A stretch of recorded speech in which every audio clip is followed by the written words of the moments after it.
Okay, so building it together, discovering your urban living lab. It's part of what I call the Democratic Capitalism series.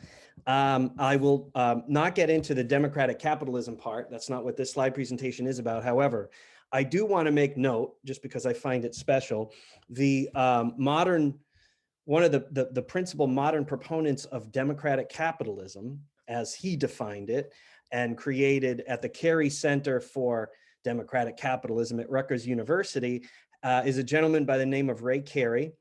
Ray just passed away this past September. And in fact, Ray grew up and formed his basis of democratic capitalism as a mill worker's son here in Gardner, Massachusetts, and went on to become a CEO of a very popular and very large company here in the 70s and 80s, and ran to date, the country's most successful employee stock option program. Anyways, moving right into our presentation. What is an urban living lab? Hold on just a second. Let me fix where I put you guys on my screen so I can actually read my slides. Okay, everybody can see this, correct? So first of all, we'll define urban living labs. Cities face a pressing challenge: how to provide economic prosperity, social cohesion, and to do so while achieving environmental sustainability. So in response, new collaborations have been created, and we call these in many cases urban living labs. This term is definitely Eurocentric. And in the United States, you will often see the term urban living lab used, although there are some variations on this because different community development and planning departments like to add their own little taste or flavor. But generally speaking, we're talking about physical places, sites that are devised to design, test, and learn from social and technical innovation in real time. The other important part of this is they're not just the physical spaces, but their aim and what they are at the same time are to take a more holistic approach to addressing multiple serious issues in a positive way simultaneously. And so all of the social cohesion and all of the socially relevant issues that come with urban development and climate mitigation, et cetera, we're trying to tackle all of these things in as elegant a path as possible. And the living Peachtree dish, if you will, is the urban living lab. Urban living labs should be designed as a bottom-up approach. So next, I'll just briefly talk about a few of the ways that that I personally and my firm typically, when we think of bottom-up approach, what exactly do we mean? We're not limited to these definitions, but they are some of the prime definitions that come up every day for myself and my team when we're dealing with planning issues. Number one, making local input a top priority. If you're looking for some kind of a bottom-up approach to a solution, to a problem, involving as many of your constituents along the way as much as possible, giving them opportunity to have a voice is paramount. Focus on multiple priorities. You just heard me say a moment ago, the idea of a ULL sort of in as elegant a pathway as possible, solving multiple social, physical, other issues with one simple solution. And that sort of speaks to focusing on a multiple set of priorities and coming up with an elegant solution to them. We mitigate risk through medium to high density mixed use development. People within real estate generally understand what that means. We're talking about the kind of development that mixes various uses in one location, and that brings together living amenities and brings together commercial amenities of various kinds. And in plain English, we're really talking about how much of human habitation organically developed over most of civilization. What commonly some of us that think of bottom-up approaches to urban planning call the grand experiment in American suburbanization is in fact a relatively short-lived phenomenon. It's about a 75-year-old phenomenon. Most of human history, we've lived in some form of what they now call a medium to high density mixed use development. We take tax revenue per acre ratio into account.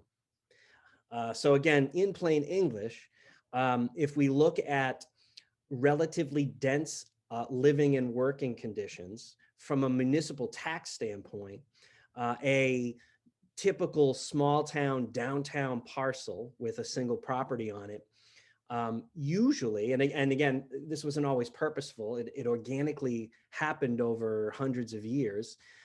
People wanted to mitigate their financial risk by creating development that, let's say, if it was 40% occupied, it would break even. And so therefore, any additional residential tenants, any additional commercial tenants, they started to make money. And if you multiply you have many of these buildings per acre in a dense area, you further mitigate your risk. Put that up against the typical suburban sprawl, a single-use big box store or big box type of single-use development, where the vast majority of the acreage is parking lots, where the buildings are designed in a way to primarily be just about a single use is the intention, as opposed to having multiple smaller tenants. The ratio of tax revenue per acre on a parcel like that, even when it's fully occupied, is often only a fraction of what the traditional, what we might think of as a downtown setting is. And so that's a very important element to what we're talking about. Novel funding schemes. Those of us that finance development, or finance, for that matter, any other type of entrepreneurial endeavor, another way to mitigate risk is to spread out that risk through various sources of funding, as opposed to one single source of funding. Just like when you build your revenue streams, you might want to, with one process, have multiple revenue streams as opposed to one, because if one goes away, you have others. But in short, there are a number of ways, and we'll talk about at least one, if not two tonight in the slides, where cities and towns, neighborhoods can take advantage. They're not exotic, but in our world, they're typically somewhat novel as compared to how we've traditionally financed projects. We want to address key infrastructure components, including transportation, sewer, water. We're going to talk about this a lot in the rest of the presentation, particularly the fact that when we're building our cities and towns with by poaching larger companies and corporate entities to town from afar, we typically do this through various kinds of tax incentives that reduce or eliminate property tax liability for the developer, or for the end user. The issue with that is typically we also have done that at the same time we've needed to add water, sewer, transportation, and other infrastructure that ultimately the municipality or the state is responsible for. So in short, we've built insolvency into most of our municipal tax plans. And any of us in private business understand, if you build insolvency into your plan, no matter how many clients you get, the more clients you get, the more you're going broke. Obviously doesn't work. It's not sustainable. We want to take into account lifestyle decisions. I believe firmly in creating what I like to call destination businesses when I'm talking as a business consultant. Well, that takes into account whole ecosystems and how people relate to each other in all facets of their life, how people wish to transact various kinds of business and the people that they like to connect with to do that. We want to take into account how people recreate. And we want to, as much as we can, we want to incorporate all of these different pathways where people interact with one another into the way that we develop the physical spaces that people inhabit. And we get better outcomes overall as far as the true building of community in that way, and not just building physical infrastructure. Climate mitigation. Climate is an issue. Climate is always changing. Humans can argue over to what degree human behavior plays a role. But one thing's certain, particularly if you live in an area where, due to climate change, the sea is rising around your property, or the river that you live along is changing flow because of it, or any of the other ways in which climate change is actually seriously affecting people, we must take that into account the way we build things, because Mother Nature ultimately wins the day, not man. Promote sense of pride and place and encourage homecoming. I mean homecoming in this sense, in the way that the writer Wendell Berry speaks of homecoming, this concept of people getting away from being economic nomads, and at different points in time sort of coming home, particularly where they came from, and adding to the flavor of that community, adding to the intelligentsia of that community, and taking great pride in doing that. And whether you really, go back home to live permanently after a period of time or not, we want people to start to be able to root themselves in the communities in which they choose to live, and take a deep sense of pride in place. And again, that speaks to the building of community, and and in the end, it's good for business in a variety of different ways too. So, talking about possibilities from a funding standpoint, we ask the question, can we design a project funding plan that supports a bottom-up responsive approach? From a community engagement standpoint, can we engage local constituents in ways that build trust and a project the neighborhood truly desires? And what kind of results can we get? And I specifically mean this from a municipal standpoint. Do we get properties that need to be redeveloped, or even if they're being developed for the first time, we get them adequately on municipal tax rolls, so they're delivering an economic benefit to the community from a bottom-up approach. So the start of a plan, now we get into sort of the case study, and the case study of this is interesting. I did not select it because it was timely, but as I was preparing to do this presentation, this actual parcel in the city I live became a timely matter of focus.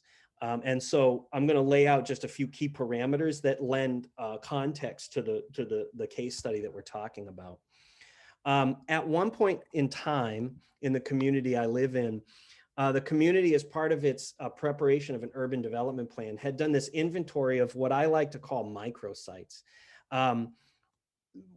Gardner is the city I live in, and the way that historically much of industry here developed was there were a few big firms doing work to scale, but surrounding them in the neighborhoods that bloomed from the main industrial areas of town were dozens of small, what eventually became, from an environmental and from a property standpoint, what I call microsites.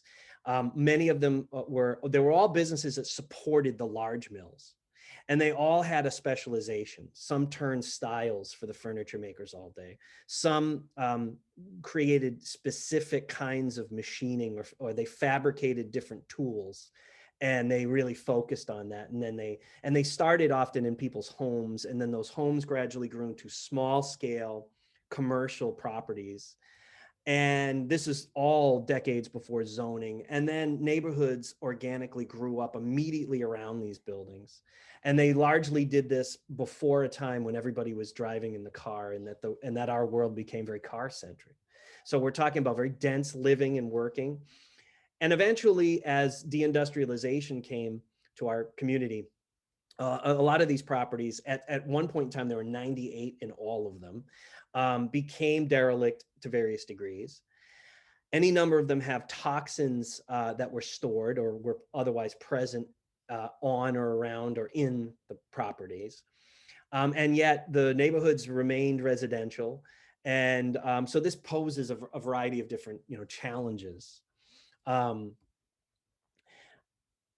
we make an assumption that there's some effort required to inventory them, understand all of the toxins on site. And in reality, this is somewhere in the middle. There's a number of these properties that have since been redeveloped. A solid chunk of them have not. We know of toxins that on the site of some. Others, including our case study, we have a strong reason to believe what might be in the building, but we are not sure. And we can talk about the way policy and regulations and so forth sort of like challenge that, just simply knowing what you have to work with. We don't really have much.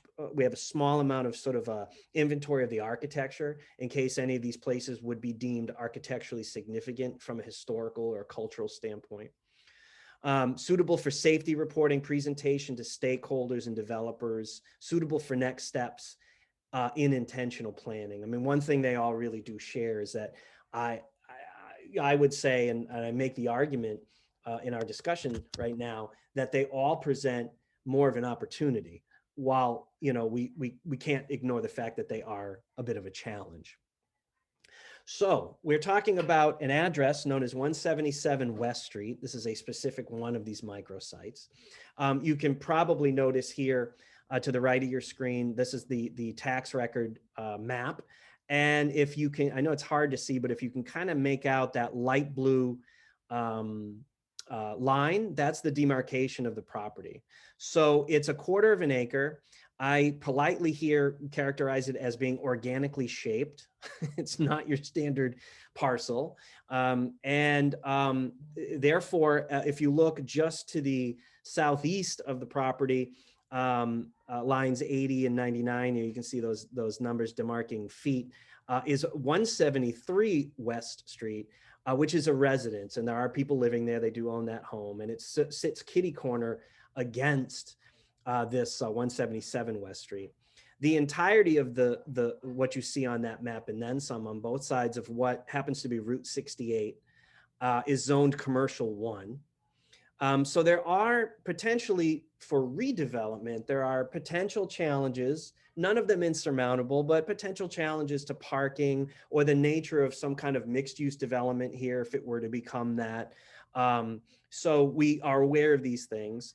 We're almost certain as a community that there's potential hazards enclosed in the building. What's not certain is where they are, their quantity, and exactly in totality what categories of toxins there are. Given the neighborhood's current usage and its general needs of being just off of the city urban core, the site's particularly suitable for some kind of medium density, mixed use, retail and/or office space on floor 1. You could potentially have incubator space or other types of residences based on maybe like a 2 to 4 person occupancy per apartment on floor 2. Having since the first time I gave the presentation last week, this site could possibly be eligible too to add a 3rd floor to a new building that would be on that site. More information or challenges, we just mentioned the zoning, any plan, especially since we're talking about really engaging the neighborhood, it must include the needs of 173 West Street, whatever those are. Likely need to give building codes a second look, just to understand exactly what the challenges or how we can use the current building codes to our advantage in a redevelopment of this parcel. Can the property be incrementally developed too, to be more responsive to market trends as the area changes? I'll quickly give sorry about that. I'll quickly give an example of what I mean by incremental. Another property in downtown Gardner within the last 18 months or so, a developer wanted to buy it, had cash in hand. It is a property that's owned by the city. And this developer who already owns some properties in other communities had said, look, what I'd like to do is be able to go sort of 1 floor at a time, build on the strengths of existing commercial tenants on the 1st floor, but optimize that 1st floor. And as that really fully monetizes with a net income for me, I'd like to take all of that money in a subsequent year, put it into the 2nd floor, and then just repeat that process until he got the property back up to 85% occupancy or better. And he had sort of recognized a series of of possible tenants and so forth. He had a pretty well-developed plan. And his plan was rejected. And ultimately, the city did not sell him the property because, and this is a real challenge around the nation, uh, properties in downtown areas like this and communities, because of modern zoning and modern building regulations, people are not allowed to organically or incrementally develop properties like this. So the cities will say, you know, the entirety of the redevelopment has to happen all at once, and it needs to be paid for, therefore, all at once. And that's a real challenge when you're talking about cities like ours that are sort of a redevelopment in the making. And this is one of the prime sort of challenges that that cities and towns all over the United States face as far as their redevelopment goes. So now we go on to sort of community engagement. I take our sort of the source of our example that I give on this slide is the NPAs that were assembled some time ago in the city of Burlington, Vermont. There are plenty of examples of assemblies like this, neighborhood planning assemblies. This is a source where I actually took from on the city of Burlington's website. Pretty simple concept, nothing exotic here, except that more cities and towns should engage this kind of thing. And when I say engage, not only create them, but really fully take advantage of them. Neighborhood planning assemblies are basically in a city like ours to say, to propose to go ward to ward and engage people that live within those neighborhoods to assemble, you know, committees, assemblies, whatever the city would and people desire to call them. And they're given a set of parameters to sort of work from, a framework to work from. One of the key things, though, that an NPA really does in most examples of them is they respond to what to do with parcels within that neighborhood. What would the neighborhood like to see? They don't always get everything that they want, but they always get some of what they want between themselves, and the developers are happy and the city ends up being happy. In our direct example here, I would say, you know, creating a priority of what exactly does each neighborhood within each ward that has one of these microsites, what would they like to see? Some of them are best suited to becoming green space because that's what people want, coupled with that's what makes the most sense on the parcels physically. Some of them we can't have residential on, no matter how much we want. There might be toxins that are there from the prior use that negate our capability to have residential usage happen, but we can always reutilize them in some sort of commercial or light industrial way, as an example. Regardless, though, the concept here is to give a top priority to allowing the neighborhoods to offer their feedback, and to do so within some kind of a framework, some kind of a you know, in a refined way for the members of the neighborhood and of the neighborhood planning assembly to engage city employees, the municipality, to engage developers, and to be a substantive part of the process. So in Burlington, Vermont, no city's perfect. Burlington, I think, though, happens to be a good example of a place that that has seen a lot of good wins and a lot of good bottom-up development as a result of their NPAs. Now, the funding schemes. The specific basic premise with our case study is, one, to reduce our risk through various sources and types of funding. And then at key points in the steps of financing the project, to leverage what we have, okay? And this is, again, you know, part of the real world, a part of what we know for this particular address. At one point in time, it may still be the case now, but I do know for many years, our community had an Environmental Protection Agency revolving loan fund.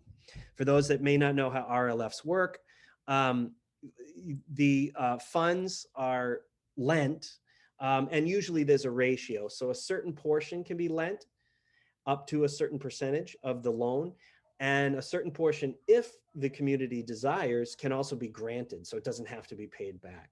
But at any rate, it's lent to developers and parties to take care of the portion of the redevelopment that involves environmental mitigation.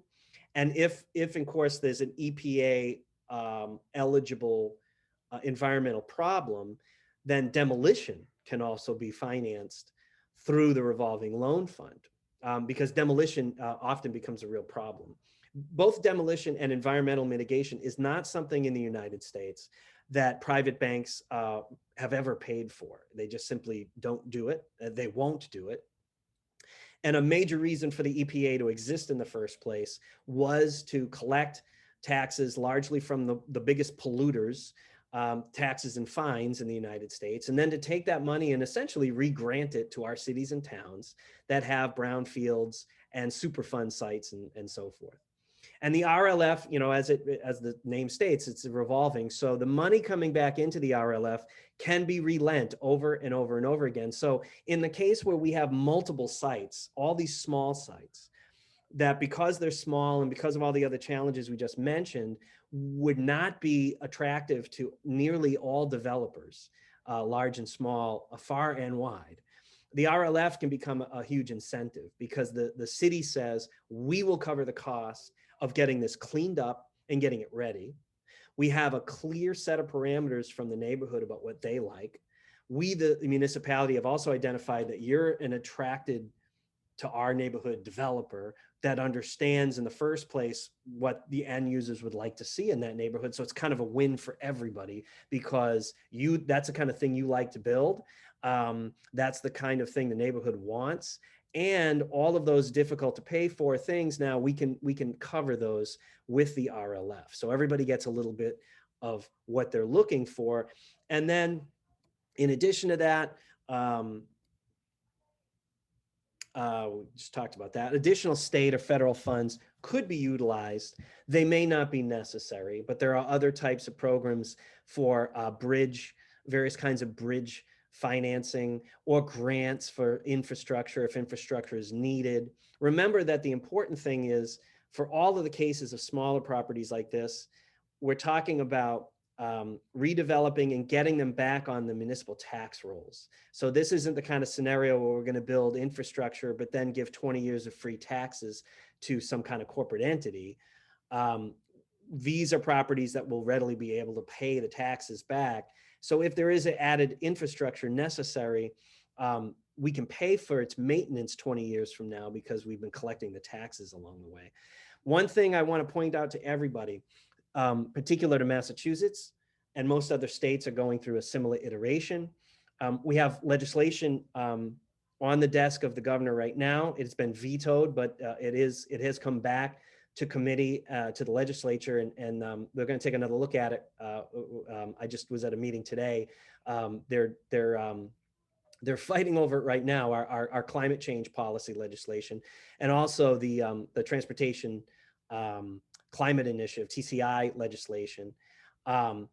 As these pieces of legislation are passed in whatever final form they're going to take, and any future legislation, you're going to start to see more funds that are out eligible to address the type of development challenges I'm talking about, the transportation challenges, and all of this is in an effort to create a better situation and to meet climate change goals, and also at the same time create more fair and equitable housing in places that are deemed neighborhoods and municipalities where that money is eligible for that particular case.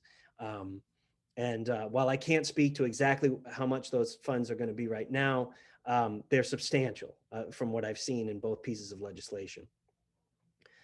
So in summary, we want to create projects that are responsive to the needs of the neighborhood wherever possible, and developers particularly like this. We want projects that are, the concept is replicable. So we're really talking about commercial and residential development that's based on solid real estate principles, on things that, that we know can make money. But then we're looking at slightly novel ways to really get them done and to accomplish our social goals at the same time, like involving the neighborhoods more.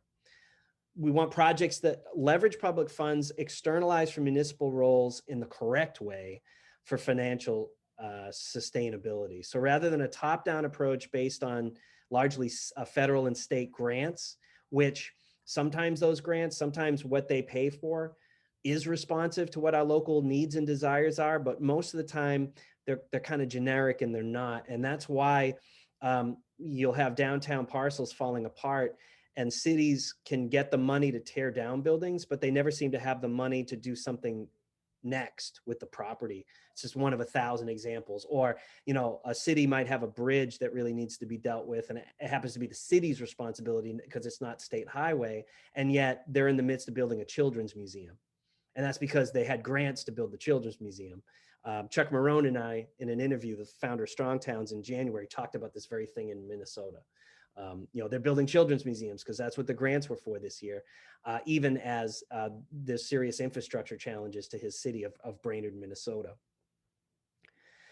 We want properties that support multiple independent small business. You know, it's my personal selfish thing in there as a former music store owner. You know, I'm not saying I have anything against Guitar Center, but let's build some more independent small business. It's another form of risk mitigation. Property encourages walkability and density to attract target market of homecomers and locals alike. A lot of people want to build this type of development because they say, well, you know, we'll retain talent, recent college grads and other members of the younger professional class. And I think that's true. And then others say, well, you know, a lot of this type of development will attract the 55 plus community when they're not quite ready to move into a retirement community, but they don't necessarily want to live in that cul-de-sac 4-bedroom home on the outskirts of town. And they're right too. And I think that if we do this right and we replicate it enough over the course of the whole country, what I'd really like to see is that we bring young and old, rich and poor alike to live in these dense neighborhoods. And that's the kind of, you know, diversity that I think a lot more people are starting to accept as an alternative to the much more homogeneous neighborhoods that they live in now. Further economic development is encouraged through incubator programming on site. It's just another mechanism. Maker spaces, co-working spaces, actual programming to go along with those. All these type of these type of places where you meld physical space with programming to address specific challenges for the people who live there, or to sort of expand on their strengths, are another way to attract people to the development in the first place and to address any economic and social issues. Property is back on the tax rolls, and it's realizing a high tax per revenue per acre ratio and getting to that solution. Specific to our case study, this could have actually been in 2017. What do I mean by that? Or we ask the question, why? Most of these are generic. They're not specific to Gardner, but virtually all challenges to ideas or concepts like this fall into 4 main categories. Entrenched ways of thinking, talking about the grand suburban experiment. Many people think the American way of living, the suburban and the cul-de-sacs and the sort of we recreate in one place and we work in another and we live in yet another, as the way it's always been. But as I mentioned earlier, it's a 70 some odd year old phenomenon. And of course, it was really focused from a transportation mode on the car. That grand suburban experiment is not the way we've lived most of our time. And what's happening right now is we're really realizing just how much insolvency we've built into our systems and how fragile they are. We just talked a moment ago about the grant chasing or the top-down approach and the challenges to that. That's another entrenched thing. And this is not me vilifying development and planning commissioners, town planners, community development and planning directors and whatnot, because frankly, when the entirety of your job depends on you getting the grants that are offered, whether you like them or not, because a percentage of those grants are what pay the salaries of you and your staff, that's a difficult place to be when you say, well, I'd like to do some more, you know, local specific or progressive ideas, but there's no grants for that this year. Corruption. Corruption can take the form of like the Buddy Cianci, Providence, Rhode Island organized crime corruption. But most of the time, even if there is any corruption, it's much more mundane than that. And it has to do with favoritism or any number of other things that people would sort of like fall under corruption. What's more common than actual bad doing or corruption is just simple politics. And there's all different ways that the political motivations sort of are interacting with the passing or the failure of projects like this. But where we have one or more of these situations on a property, our end result is this little guy right there. So all cities and towns have their challenges, and they just have to work through them. I'm just going to quickly put up some of the projects in the end here in conclusion that my firm's been working on. We're building the largest industrial incubator east of the Mississippi. It's a 52,000 square foot facility located in Rochdale, Massachusetts, a village of Leicester.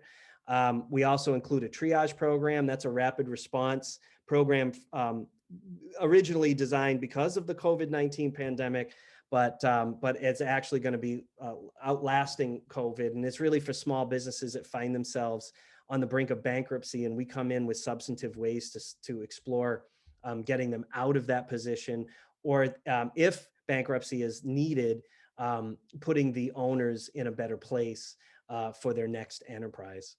And then finally, we have a media project simply called the Media Project. And we have 4 podcasts currently. We have 3 contributing writers, and we write a variety of different essays and articles, mostly based on advocating for many of the things that we talked about tonight. Plus, we have a political podcast and a couple other things that we do related to niche cultural phenomenon. That's it.